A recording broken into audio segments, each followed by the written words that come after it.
السلام علیکم ورحمۃ اللہ وبرکاتہ۔ ایک طریقے سے مسلم ممالک کے لیے ایک بہت بڑی جیت ہوئی کل کہ یو این نے قرارداد جو ہے اس کو منظور کیا کہ جو 15 مارچ کی تاریخ ہے، یہ تاریخ جو ہے، یہ دن جو ہے، یہ منایا جائے گا اسلامو فوبیا سے لڑنے کے لیے۔ یعنی اسلامو فوبیا کیا ہے کہ اسلام سے خوف محسوس کرنا، جو مغربی ممالک ایک عرصہ دراز سے کرتے آئے تھے لیکن مانتے نہیں تھے، مان نہیں رہے تھے کہ ایسی کوئی چیز ان کے ممالک میں، ان کے شہریوں میں موجود ہے،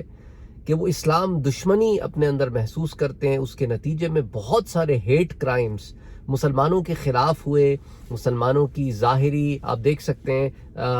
برقعے کو لے کر، نقاب کو لے کر، داڑھی کو لے کر، لباس کو لے کر، ٹوپی کو لے کر، مسلمانوں کے ناموں کو لے کر، ان کے مذہب کو لے کر، ان کی مساجد کو لے کر مختلف طریقوں سے مسلمانوں کو اسلامی فوبیا کی وجہ سے، اسلام سے ڈرنے کی وجہ سے، ایک خوف ہونے کی وجہ سے مسلمانوں کو نشانہ بنایا گیا۔ ارلی 90s میں ہوا تھا، پھر یہ معاملہ دب گیا، پھر 9/11 کے بعد یہ معاملہ پھر اٹھا اور ابھی تک اٹھتا چلا جا رہا ہے۔ تو اب اس کے اندر یہی ماننا ہے کہ پاکستان کے جو پرائم منسٹر ہیں عمران خان، ان کا اس میں بڑا امپورٹنٹ کردار ہے اس ریزولوشن کو آگے موو کرنے کے لیے اور لوگوں کو یہ بات سمجھانے کے لیے کہ اسلامو فوبیا کے خلاف ان ممالک میں اقدام کی ضرورت ہے جہاں اسلامو فوبیا بہت بڑھ چڑھ کر بول رہا ہے، اور وہ طاقتور ممالک مغربی ممالک ہیں۔ تو یو این کی قرارداد جو ہوئی، یو این نے جو اس کو ایکسیپٹ کیا، اس چیز کو عالمی سطح کے اوپر اور بڑے اعلیٰ درجے کے ووٹس کے ذریعے سے ایکسیپٹنس ملی ہے 193 کے قریب، اور پھر وہ 55 وہ سپانسرڈ، بہرحال پوری تفصیلات ہیں اس کی، اس میں نہیں جاتا، لیکن یہ ہے کہ کہنے کا مقصد یہ کہ اب یہ بڑی جیت کیسے ہوئی؟ یہ بڑی جیت ایسے ہوئی کہ اب چونکہ یہ بات یو این لیول کے اوپر اب تسلیم کر لی گئی ہے، تو اسلامو فوبیا کی وجہ سے جو کرائمز ہوئے ہیں ان ممالک میں، اسپیشلی جہاں پہ freedom of speech, freedom of religion وغیرہ کا معاملہ چل رہا تھا، تو اب اس کو سامنے رکھتے ہوئے قوانین بنانے پڑیں گے، ضوابط بنانے پڑیں گے، لاز بنانے پڑیں گے، کہ اور اس کو پھر کورٹ سسٹم کے اندر لے کے جایا جا سکتا ہے، کانسٹیٹیوشنل لیول کے اوپر امینڈمنٹس میں اس پر بات ہو سکتی ہے، بہت سارے اقدامات ہوں گے۔ کچھ فورس تو نہیں ہے لیکن اخلاقی فرض تو بنے گا نا ان ممالک کا۔ فرانس جیسے خبیث ملک بھی ہوں گے جو کچھ نہیں کریں گے، لیکن پھر اب وہ اخلاقیات کا درس نہیں پڑھا پائیں گے کسی کو، ان کو اب اخلاقیات کا درس ہم پڑھائیں گے کہ عجیب بدبخت ہو، بے غیرت ہو تم، کہ یو این لیول کے اوپر ایک کام ہو چکا ہے اور اس کے باوجود تم ٹس سے مس نہیں ہوتے، اس کا مطلب تمہارے اندر کھوٹ ہے۔ تو وہ تمام لوگ جو مسلمانوں کو کسی نہ کسی وجہ سے، کسی نہ کسی طریقے سے نشانہ بناتے تھے، ان سب کے منہ پر یہ ایک چپت ہوگی، اور انشاءاللہ تعالی اللہ نے چاہا تو بہتر اقدام ہوں گے۔ اب یہ جو معاملہ ابھی پیش آیا، اس کے پیچھے کچھ اور وجوہات بھی ہو سکتی ہیں، کیونکہ اس وقت مغربی ممالک کو مسلم ممالک کے سپورٹ کی بھی ضرورت ہے رشیا کے معاملے کو لے کر، کیونکہ اب آپ جان سکتے ہیں، دیکھتے ہیں، آپ نے سنا بھی ہوگا کہ جب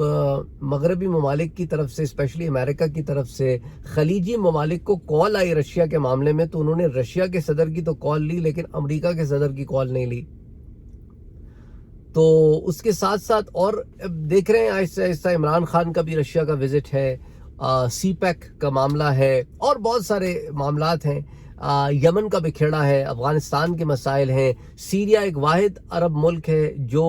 ابھی بھی رشین بلاک میں ہے، وہاں ایک الگ مسئلے چل رہے ہیں، عراق کا مسئلہ انریزالوڈ چل رہا ہے، بہت سارے مسائل ہیں، یو نیم اٹ۔ تو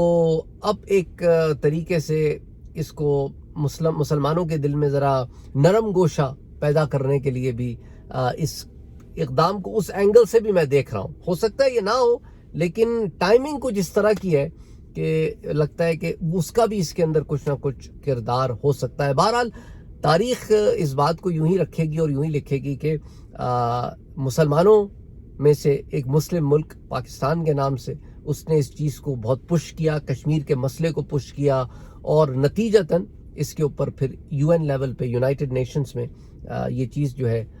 منظر عام پر آئی۔ تو اب 15 مارچ کا دن جو ہے وہ اس چیز کے لیے. تو اب اس کے اوپر اب آپ دیکھیں گے نا وہ ممالک جہاں سے مسلمانوں کے خلاف کام ہوتا تھا اب وہاں پر کچھ ایسے لوگ جو کہ دیکھیں نا اچھے برے لوگ ہر جگہ ہوتے ہیں, اب اس کو لا کی صورت میں سامنے لے کے آئیں گے. کچھ سینیٹرز ہوں گے, کچھ کانگریس مین ہوں گے جو اس کے اوپر آف کورس ان کے بھی مفادات اس میں ہوتے ہیں, ان کو ووٹس ملیں گے, وہ ان چیزوں کو اگر آگے لے کے جائیں گے تو ان کے ووٹ بینک سٹرونگ ہوگا. آپ کو تو پتہ ہے پولیٹکس کیسے چلتی ہے. تو اینی وے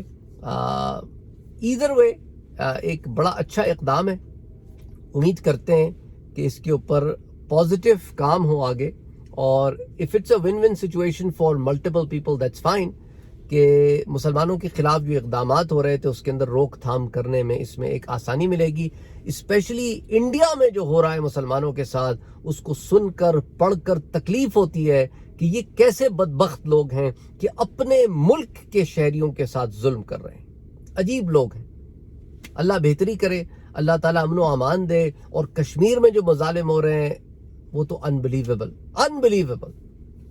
ایک طرف اسے اٹو ٹنگ کہتے ہیں, دوسری طرف اپنے ہی لوگوں کو مارتے ہو, اپنے ہی ملک میں مسلمانوں کو کارنر کرتے ہو مذہبی بنیاد پر, اور کہتے ہو کہ ہمارا دیش سیکولر دیش ہے, اور بڑی بڑی باتیں کرتے ہو. they are just bunch of hypocrites.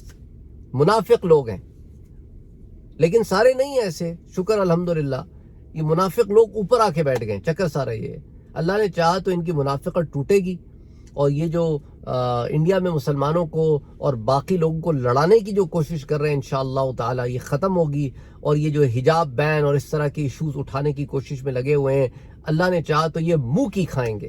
السلام علیکم ورحمۃ اللہ وبرکاتہ.